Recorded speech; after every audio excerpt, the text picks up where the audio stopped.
Welcome to the Author to Authority podcast. And what an amazing journey this podcast has been. I've had the opportunity to meet so many amazing, wonderful people through this podcast. And Tameka Chapman, our today's guest, is one of them. Now, she's a woman who knows what it means to persevere for your life goals. After 18 years of crying, trying, praying, and persevering through her own infertility journey, she finally manifested her life goal of becoming a mother and gave birth to 2 wonderful children. As an award-winning motivational speaker, #1 bestselling author, international talk show host, magazine owner, and perseverance mindset coach, she teaches women how to reveal and release their fears, doubts, and self-limiting beliefs and persevere to reach their greatness. So welcome to the show, Tameka. Thank you for having me. I appreciate you. I appreciate you too. So I'm excited about today's topic because I believe in the word perseverance. And for me, perseverance translates into the C word, consistency. Yes. That you're only going to get results as you persevere with consistent action. So, Tameka, why don't you start by introducing yourself and telling us a little bit about your story? Absolutely. Again, thank you so much, Kim. I appreciate the opportunity to come on and share a message with your audience. And so, as you stated before, I am a perseverance mindset coach. And how I came to be a perseverance mindset coach mainly is through my 18-year journey to motherhood. My 18-year journey to motherhood, and if you break it down, that's 6,372 days of listen, of, negative pregnancy tests, of trying, of IVF procedures, IUI procedures, every fertility alternative option that was out there. So when I say my husband and I became mentally, spiritually, and financially broken, we were there. And so for 18, my journey started back in 1999 when I met and married my husband. We met married in 3.5 months. So he snatched the girl up real quick. He knew he had a good thing on his side. We knew we wanted to have children. We didn't know what the journey ahead looked like. I had a lot of cousins that had children, when they were younger and were still having children. He had a lot of cousins on his side, so we didn't think anything would, be in our way to have children. That was my first marriage and my first real relationship into considering the option of, procreating. Mm-hmm. And so, with that, just going along with our lives and it not happening, I said, okay, well, maybe we need to see a doctor. Mm-hmm. I saw the first appointment in March of 2001, I believe it was. My first appointment was March 2001. And that doctor gave me some shocking news. I wasn't ready for it. And I still go back to the day and think, oh my gosh, how could this have happened to me? And so the doctor told me that I had a condition called PCOS. Well, he didn't call it a condition. He called it a disease. When you hear the word disease, Mm-hmm. oh my God, like I'm dying. He said it's PCOS. And I was like, well, what is it? Where it come from and how you get rid of it? I don't want it. He said, well, it's polycystic ovarian syndrome. And I'm just like, I still don't understand what that is. What is that? And he went on to explain to me that it, ultimately it got to the point where it was going to delay the option of having children. Could delay permanently if I didn't get it under control. And I'm just like, well, how do I get something under control that I had no control of contracting or getting? So that it took me a long time of understanding what it was and how it affected my body. I was also diagnosed with diabetes at the same time, and I had never been diagnosed with that. I'm just like, where did this come from too? Like, what is happening with me? And so I was in denial for a number of years, totally in denial that I had diabetes, totally in denial that I had PCOS. And so when it wasn't happening, I would go to another doctor, go to another fertility specialist. And so being that my husband and I were both prior military, we moved a lot. Mm-hmm. And every time we would move, I would see another fertility specialist or two to see what they had to say, if they could help me. And so I've gotten so much different reviews from a lot of them of, you know, well, it's not this and it's not that, or you should be able to have kids. And I understand I should be able to have kids too. So you tell me why I'm not being able to have kids. That was the same question. Like, don't tell me what I should be able to do. Help me do this. Mm-hmm. So with that, it just became year after year after year of just heartbreak, year after year after year of just not wanting to be around people. I self-isolated myself. I became depressed. I became frustrated and angry and judgmental towards every mom that I saw. You know, I wanted to judge the woman because she didn't have her daughter's hair just prim and proper the way that it should have been. Boy, you learned when you had your own kid, didn't you? Listen. You know, so those are the things that happened to me along the way, but those are self-inflicted. I inflicted that upon myself because it didn't have to be this way. And so for 18 years, it was, you know, me avoiding the whole Mother's Day rush. I wouldn't go to work on Fridays before Mother's Day because I didn't want to hear everybody, oh, happy Mother's Day, have a great weekend. I didn't want to hear that. I isolated myself to almost to the point of creating a wedge between my husband and I. That really lit a fire under me because I had a conversation with him one day and I said, hey, you know, listen, I know that I'm not able to give you a kid right now. If this is what you want, I'm okay with you, you know, divorcing me and finding someone to procreate with. I understand that, you know, you would love to have children. And he looked at me, he's like, girl, if you don't sit down somewhere, we're in this together. And so I was thinking of that. Because, you know, most, you know, I'm not going to say most, but some people would be like, you know what, if I can't do it with you, I want to have my son. I want to have a son. I want to have a son. I'm just going to go ahead on and go, you know, but I'm grateful that he didn't do that. And, you know, now we're celebrating 21 years of marriage. And we now have our two beautiful children. One just turned 3 years old last week. And so I'm totally grateful for my journey, even though it was hard to get to the point of understanding and being grateful while on the journey. So it was 18 years of crying and trying and praying and not understanding and questioning and just everything. It was a long journey. It was a long journey, but not just for me, but for my husband as well, because we're in it together, a very long journey. So that's kind of the journey of me on my perseverance journey right there. And so in 2016, I sat at home and I was having a conversation. And so here's the thing. I don't know what the listeners believe in, but for me, I believe in God. And so I was having a conversation with God. And I told him, I said, you know, I felt a tugging on me. And I started talking. And then I started thanking him for everything that he had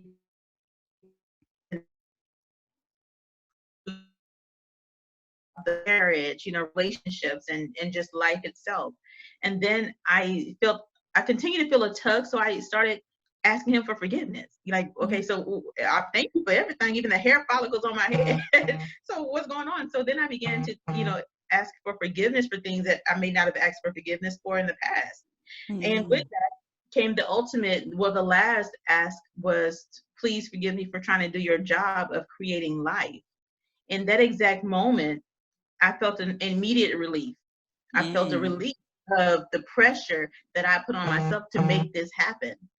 Because a lot of times that's what happens. We put pressure upon ourselves to perform. We put pressure on ourselves to make this happen and make that happen and make it okay for everybody else. And that's not the way it should be. And so once I asked for forgiveness, and I said, I'm totally putting it in your hands. Now, I've tried this thing for 18 years and it hasn't happened for me. So I'm totally putting it in your hands. If it's meant for us to have children, okay.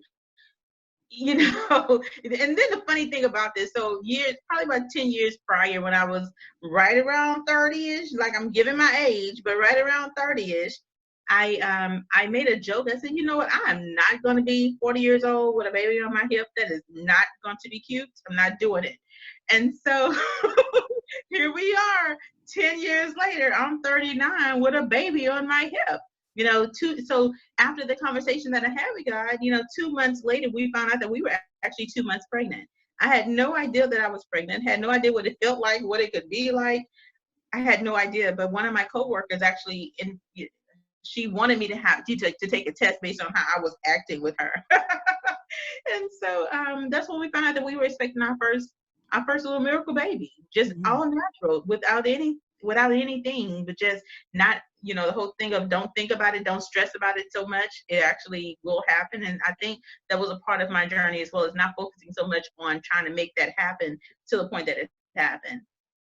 So there, I wrote a book about it.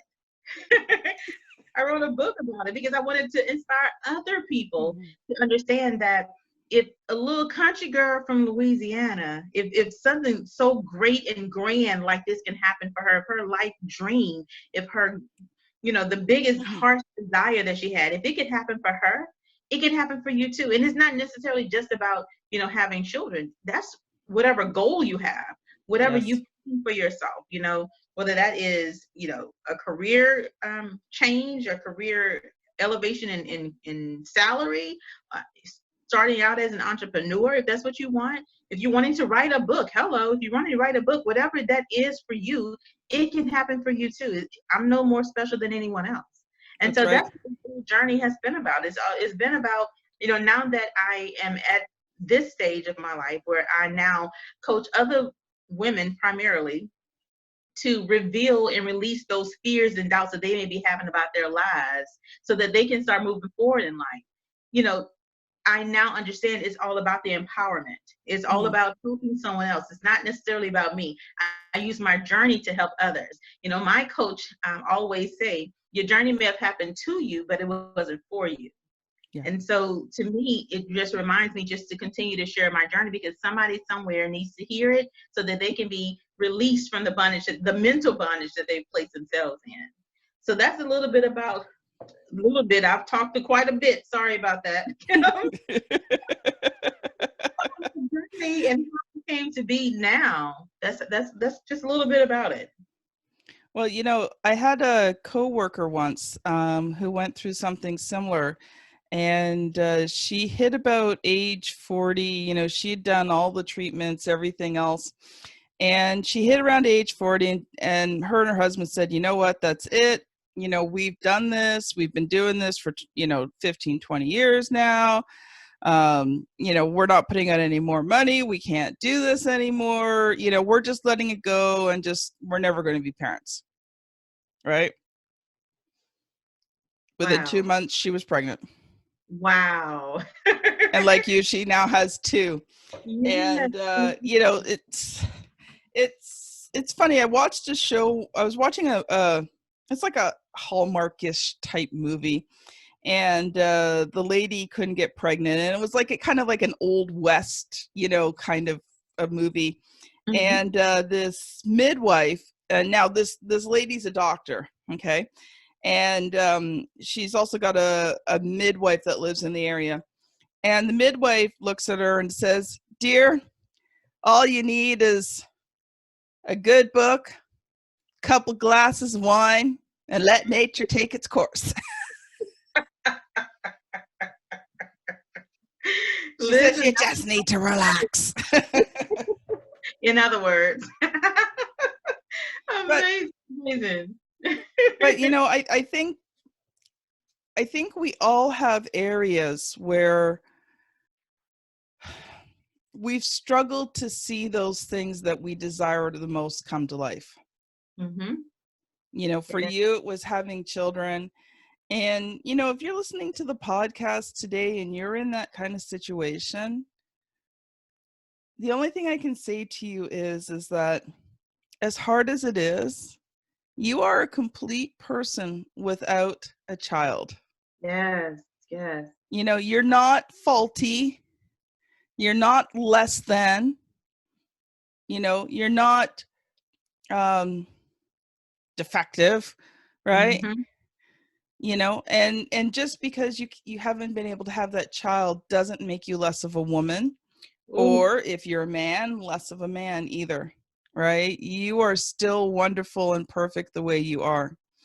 And I think as a society, we have done a great injustice to people who are struggling to have children and who are having infertility issues. We label them as less than, and they're not. Absolutely. You hit on something there. You said that you're not less of a woman, because that for me, oh my gosh, that was that was a killer for me. That was the one thing that made me just feel worthless. I felt like, why am I here? If I can't have a kid, and it's to be a natural thing, to want to have kids. Not everybody wants to have kids, and that's totally understandable. But it was a hard road. Yes. Getting out of that funk, getting out of that funk of feeling that I had to learn how to start loving myself again. Loving myself, flaws and all. Whatever the flaw that I consider myself to have, I had to love that flaw enough to say, I am enough. Regardless if I have children or not, I am okay. I'm enough. Yes. Having a child doesn't define me. No, That's it doesn't right. define me. And right now, it doesn't define who I am. They are an integral part of my journey, yes. However, being a mom doesn't define who I am. That's right. I am grateful that I've been able to be blessed with both of my babies. Even with my second child, my daughter, we were 2 months along with her and didn't know it either. And it was actually around the time that I wrote and released my book. And I account her as a blessing, because while I was writing my book, it reminded me on the level of faith and the level of perseverance that I endured to get my son. And so when I became close to God, when I became, making sure that I was walking in alignment with my purpose and, doing what I'm supposed to do here on this earth, great things are going to happen. You're going to receive your blessings. You're going to be abundantly blessed. And so that's what I count that second blessing as. And again, that second blessing does not have to be a child for you. It doesn't have to be a child. It's whatever you are striving to have.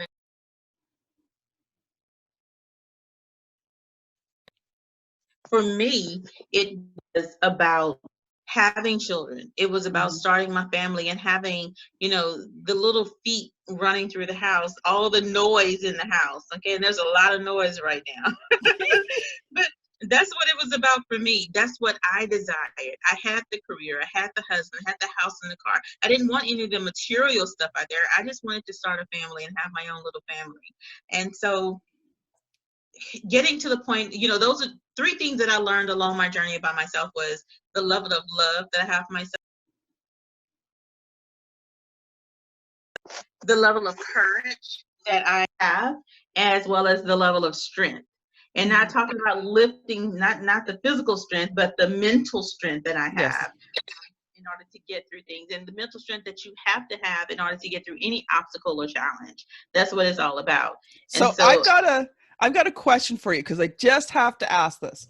So now that you've had 2 kids, did you ever have like one of those days where it was like everything that can go disastrously wrong, you haven't slept in several weeks, and you think, I really wanted kids?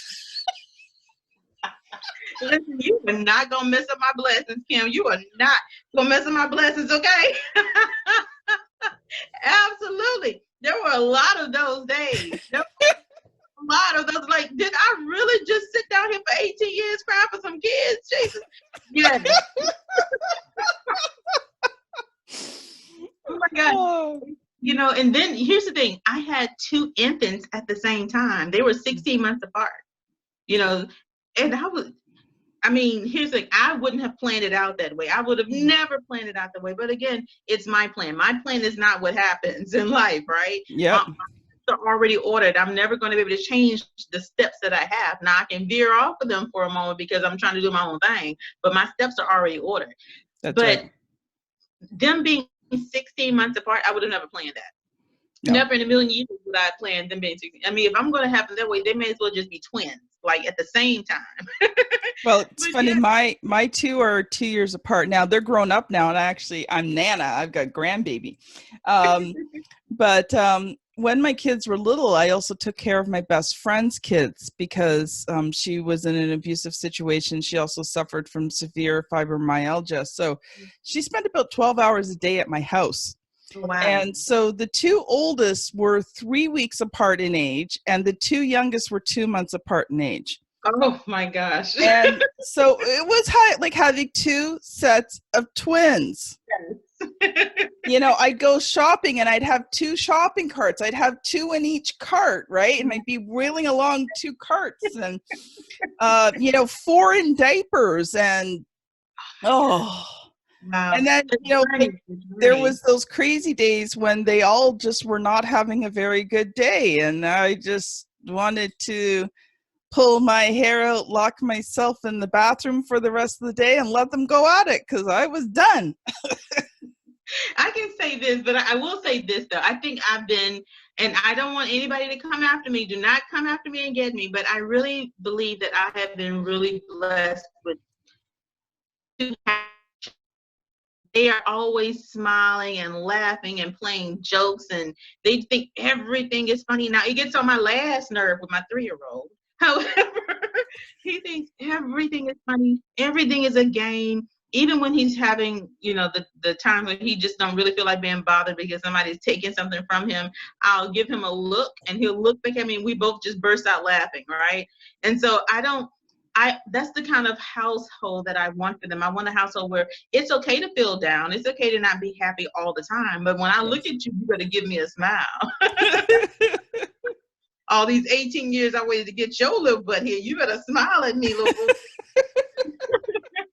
But yes, I've had those days where it's just been a little chaotic at times. And I think it really just happened when they were really just infants, because they were both, really small at the time. And he was 9 months old when I found out that we were expecting our second, and we were 2 months along in that one. And so just when she came, and he now 16 months and she's a newborn, and it's just like everything is everywhere. But again, being blessed to have my husband here, who is a wonderful father, wonderful husband, who helps with both of them all the time. They love their dad. I'm non-existent when dad's around. So yeah, it's been a blessing. It's a blessed experience that I try not to complain about, because it took so long for them to get here. I'm just like, I'm never gonna complain about anything that you do. It's okay. I can handle it. It's gonna be okay. And then some days, like, you know what? I'm just going in the closet for a moment. I'm just gonna lock the door. And you know what? I'm so glad you said that, because it just makes you a true mom, right? I mean, they are blessings. Children are blessings. And, I chose to stay at home to raise my kids. Awesome. And I don't regret it, but there was some days, and man, murder just seemed like a really good option, right? And my kids are good kids. They are. But I get it. And, and I think that's the thing. I think there's an important lesson in this, because sometimes we want something, or we're working towards something, and we finally get it, and it's not what we think it was going to be. And I think that's an important lesson as entrepreneurs, right? Because you work for this goal, and then sometimes it's not what you expect, or you don't feel the way you think you're going to feel, or it doesn't make you as happy as you thought that it was going to make you. And that's where you have to really do that inside work, that work in your heart and your mind and your spirit, where you learn to be happy and content right where you are. Now, it doesn't mean that you don't grow and change. It doesn't mean that you don't dream big and work for big goals and have good influence and impact on people and on life and, making your life better. But ultimately, things will never make you happy. And that includes children, right? If you could have gone through this whole journey, finally had kids, but if you weren't happy and content inside of yourself, you weren't going to be happy and content having children. Absolutely. Absolutely. And I attribute that, one of the things, like I said, I learned on this journey was how to love myself. I learned about love and truly loving me for who I am, regardless if I had children or not. And I think that was now, I've always loved myself. However, it was more of an understanding of loving me for who I am at this exact moment, with everything that I consider a flaw. Not being able to have children, not being the perfect weight, not, having perfect eyesight. You have to wear my glasses. I love my glasses right now, right? But it was all about loving who I was and getting to the point of embracing who I was at that exact moment. That's what it's all about. You can't, and like you said, you can get all of this stuff. You can get all of this stuff that you wanted for so long. And then when you get it, you don't like it. I always encourage people to find the joy, regardless of what it is you're going through, regardless if you worked your butt off and you got it and it's not exactly what you thought it was going to be. You still have to find your joy in that some kind of way, because that's just where you are right now. Yeah. That's just where you are. And so finding your joy and persevering through it. In the persevering part, I have 5 pillars of perseverance that I give people and tell them to, chew on this for a moment, chew on it for a moment. And, with the 5, the first is just to realize that your failures are actually stepping stones. It's not to stop you from doing anything. Don't let it stop you from going forward, from moving forward and actually enjoying your journey, enjoying your life. No, use your failures and your setbacks as stepping stones, because that's what they are. They're there to teach you on what not to do the next time you attempt. And then revealing those fears and doubts that you have and releasing them. Once you reveal them, you now have to release them. And revealing, we go deep with that. We go deep because those fears and doubts came from somewhere. They didn't just pop up. No. That's from way back in the day of somebody telling you you weren't good enough. That's somebody telling you, oh, you don't look this way. You have to look this way and do this and do that in order to be somebody in life. So once you can reveal all of that crap, you can now release it. We go through a whole process of you just releasing what it is that you've now revealed. And once you release it, it's now time to take your first step. And sometimes, a lot of people say your first step is the hardest step. It can be your hardest step, but as long as you have confidence in yourself, as long as you actually truly believe in yourself, you can take that first step and do it confidently. Even if you don't, make it the first time, even if it's not a successful first step, you still made a first step, right? That's right. And ultimately, the number 5 pillar of perseverance is to celebrate. Hello. Celebrate everything. Celebrate those setbacks, those stepping stones. Celebrate you releasing all of that crap, and then celebrate you taking the first step. Because what happens when you take the first step, you'll be able to take that next step. So if you treat every step you take as a first step, you'll always be making progress and not worrying about what happened on that last step that, when it didn't work out well for you. That's really awesome. We've only got a couple of minutes left. So what I want to do, Tameka, is I think you've shared some really valuable things. And I think what we'll do is maybe in a couple of months have you back again, because we really got into your story today. And I do want you to share about the 5 steps in the book. But I only got so much time on one episode. So we will have you back. But what I would like to do is how can people connect with you? If you're listening to, if someone's listened to this and they've just really resonated with what you're talking about, how can people get a hold of you, find your book, connect with you on social media? Absolutely. So on social media, I am at Tameka Empowers on all social media. You can find me on LinkedIn. I am Tameka Chapman on LinkedIn. You can find my book. The title is Faith of One Mustard Seed. It is on Amazon. You can purchase. You can purchase it as an ebook or as a physical. It'll be shipped to you. And so those are the ways. I've made it very easy. I'm at Tameka Empowers everywhere you may see me. Instagram, Facebook, Twitter, wherever. I am at Tameka Empowers. Awesome. Well, thank you so much. This has been Tameka Chapman and Kim Thompson-Pinder on the Author to Authority podcast. Thank you for joining us, and we will see you on the very next episode. Bye now.